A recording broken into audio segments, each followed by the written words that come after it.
Welcome to Hillside Farm and our holiday series. It is so much fun to do all things holiday, from recipes to, family traditions. And today we're going to talk about not New Year's resolutions, because I have an issue with New Year's resolutions. Not that there's anything wrong with doing them or thinking about them, but the word resolutions gives me stress because I tend to blow it. And so the minute I hear it, I'm like, oh, no, no, no, I'm never going to make it anyway. So Bob and I, we were having a conversation. Um, what is a different way to approach it other than resolution? And we came up with something called The the Great Great Reset. Reset. So what do we mean by the reset? We're going to go back and take you to the beginning of our marriage, because I think that that was kind of where this started and it evolved over time. So when we were first married, actually a gentleman was mentoring Bob, and he and his wife, we were newly married. They took us out to dinner one evening, and they were giving us just counsel and ideas of how to have a strong marriage, how to create a strong family. They have amazing marriage and family, and we just wanted to kind of get their take on things. And one of the things they talked about was, first of all, having a mission statement, which we created, between ourselves. And what I mean by a mission statement is we sat down and talked about what are the things that we're going to value together. What do we want our marriage to be known for? What do we want our family unit to be known for? Because believe it or not, families have their own personalities and what they're known for. I call it intentional family culture. So they kind of went through this with us. And then they gave us a piece of advice that we have carried through while we're getting ready to celebrate our 26th wedding anniversary, and 26 years. I'm glad you Believe remembered. it. I did remember. But we've done it for 26 years, and I can't tell you how helpful it's been. So here's what they suggested. They suggested that once or twice a year, we would go away together and we would take stock of where we're at. Before having kids, it was, where's our marriage at? Um, how are we communicating? What are things that we need to work on? Where are areas that we're blowing it? What are our strengths as a couple? And so we did that. We tried to do it once or It's a lot twice a easier year. without kids. Without kids, it was much easier. But we did that twice a year, I think, initially. Yeah, And and just refocus and just constantly talking about what's important to you, what's important to me, as far as even trips or well, back visiting. then it had to do with us flipping houses, Yeah. which it was really important to have these conversations. Well, yeah, that's what actually made it harder once we had Yeah, kids to do these things, because we were yeah, always in the middle of fixing up projects. homes. But yes, it was just trying to do that once or twice a year, and we still, even with kids, we always were very intentional with going away at least once a year, usually during the summer for a day or two, um, Focused on this. on focused on this topic of family and annual goals, annual just you know the reset as to where are we at, where are we going, and how do we get Yep. there. And how do we get there? So when our kids were young, we decided to start bringing them into this tradition. I use the word tradition, but over time, that's what it had become. And we would sit all the kids down, and we'd hand them each a ball jar, because those they have the little lids, and three slips of paper per child. And on one of them, it would be an academic goal, and on another one, it would be an athletic goal, and on the last one, it was more of a character, spiritual goal. And go And ahead. even when they were younger, you're now talking. We have a 6-year-old and we have a 2-year-old, and everywhere in between. And so their goals obviously are completely different. And some of them are quite hilarious with regards to academic goals. Obviously what do you do with a 2 or 3-year-old, which they can't even write at the time. But it constantly is changing over the years as to how serious those goals are, or how it's having some fun with it, or with our athletic goals, what accomplishments. We don't ever put anything Pressure. totally crazy. Obviously, our Mhm. kids were competitive swimmers, and we don't put, okay, make the Olympics, but it's just like, let's make obtainable goals. Let's make goals that Mhm. you set forth that you can get to, and so. And then, so we would visit this twice a year. And they'd open it, they'd read what they'd last done, and then we'd set it for the next 6 months. So, looking at the new year, how do you approach that? Because that was one of those times, for us having kids for so long, you'd just gotten into a rhythm. Everyone was back in school. You're thinking about the holidays. The holidays are now gone. How do you pivot in areas that needed a little correction? And how do you create a reset? So, our suggestion is thinking reset. Yes. Go ahead. No, it's now the chaos of the holidays are over. So now let's sit down and create a clean slate for us to build upon. And build upon meaning bring in the old with regards to the jars and our kids with their goals. But also, as your family changes, you have kids that are now in college and kids at home. So the goals and their Mhm. changes. But also now We have you a take couple married. now you have two kids that have graduated and they're married, and you create new things that you Mhm. into this reset. One of the go ahead. Oh, no, no. I was just saying, we sit down there and discuss, okay, what are those major areas of our life? Marriage, each of the kids, his job, hungry for home. What have we done right this year? What have we done wrong? Uh, so many people, I think, can get caught in being reactive, where things are happening with your kids or things are happening at work and everything's reactionary, right?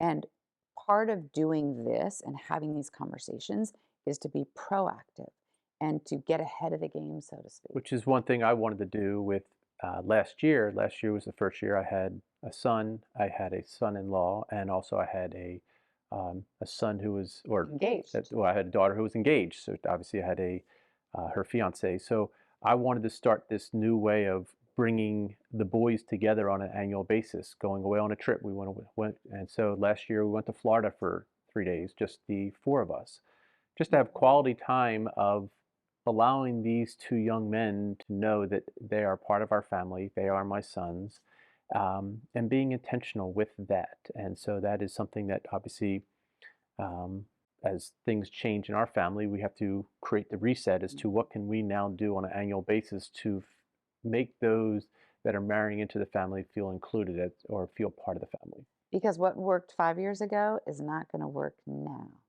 And even, where Bob is at in his own business or where I've been with doing a lot of speaking and traveling, okay, how do you make sure that all needs are being met? So that's how we approach the new year. And we wanted to encourage people, if setting a resolution is as stressful for you as it is for me, then maybe, you know, you do a little something different and have a reset and just take stock of where you're at. You don't like my resolution of losing 10 pounds every year that usually Stop by it. January 15th I'm out? Stop it. All you do is say, I won't eat bread anymore. So, anyway, and I mean, literally, like this year, we might even have a conversation because all of my daughters have gotten into very clean eating and very healthy eating. So, how can I integrate that into what we are eating at home? I mean, I'm generally healthy for the most part, but I like to do things in moderation because I have a 16-year-old son who doesn't want to eat as clean as their Yeah, good siblings. luck with And this. so I know, good luck. Or a husband who looks at kale and says, I will not eat a kale salad.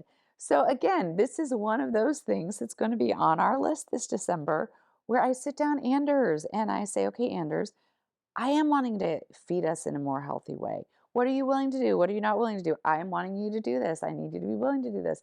Okay. Bob is wanting to do exercising with Anders. So the two of them, once so Anders' sisters, he has four sisters, are now out of the house. You have two married, two are in college, and he's the only one at home, which is a whole new thing for our family. So our family dynamic went from having a lot of chaos to now Ruth and I being intentional with having one child at home. So, I actually sat you down about that. well, yeah, I mean, well, it Hmm. set me down about that as far as how can I be intentional with him on a daily basis, on a weekly basis, to for him and I, and just growing our relationship. But just even in the home, where with regards to reading together as a family, where now it's only three of us. Right. Just either when we watching a show together I or know. doing anything like that, it's just things change. And so um, how do you make it better? How do you reset as to Hmm. what is your current Where are you at? And then you can do your own personal goals, where I am at in quiet time. Because we have, different things going on. I have a different things going on with him. And for our marriage, where are we communicating well? Where are we not? With a real honest assessment about yourself and about you as a couple. What do you want to be doing in the next year as far as giving to other people? It's really important to us. Service is really important in relationships for us. So, where can we get more creative? Where can we get more intentional? How can we get more time with our kids? How do we begin to have vacations together when kids are working in the summers? And I mean, it is hard Well, and it is think about discouraging. think about the holidays. This is the first holiday that We won't have one of our kids for Thanksgiving. and but with two married, now they're living in their lives. They have another Mhm. set of they have another family on the other side, and so how do we navigate through this? How do we but being proactive, not reactive. And so how do we Right. create an atmosphere that is open for our kids, that our kids want to be part of it? And Mhm. when I say that, I mean you give them the freedom to be themselves as a married couple. And so we tell them, hey, we would love for you to be there, but we understand that you have another family you're working with. And then we tell them what our plans are Yeah. and say, if you're there, great. If you can't be there, we understand.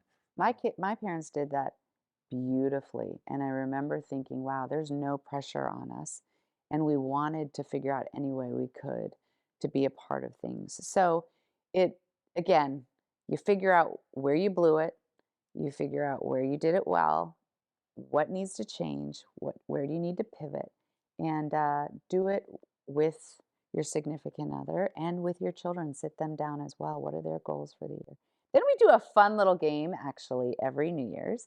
We have this, my cousin Stan puts it together, where we list out how many are on that list. There's 50 questions. And so every year we come up with 50 questions that you have to Everyone has to answer answer. that is going to happen in the next calendar year. And some of those questions are Crazy. who's going to win the NCAA football championship or who's going to win the NBA championship. So there's Who's going five to or be the president? 6 sports questions. Will But that, this child have a baby? yeah, but there'll be, will this person be here next year, or will there When they be, were dating, it where was they're like, dating? will this person even be at this event next year? So fun stuff like that. That all Uh, of a sudden even simple things such as is am I going to throw up next year? It's I just like mean, silly. it gets It's really you fun. make silly comments or silly questions, and it is probably it takes us about an hour, and it's you laugh so hard when you do it, but before you do it, you Mhm. read the answers from the From the year last before year. and talk about some fun laughter of some of the predictions that you made.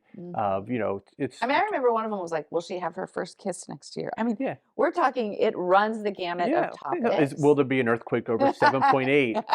Or just it's the questions are, but it's all it is just creating Mhm. something fun that you do on the Great Reset as to okay, where are we at, Mhm. and And what's getting ready to happen? let's what's going to happen, and let's see if we can predict what's going to happen 12 months from now, and then we read them a year later, which is Which is really fun. I mean, literally, I think Stan says he keeps them under lock and key all year yeah, he long. does. He does, I know.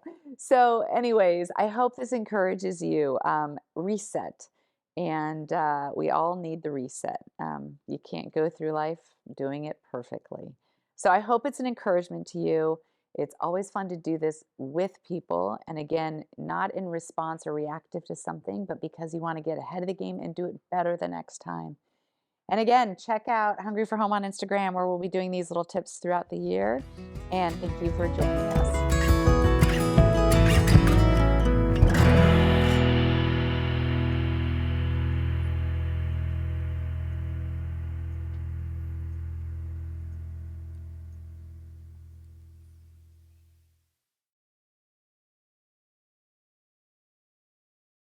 See, look at Yeah.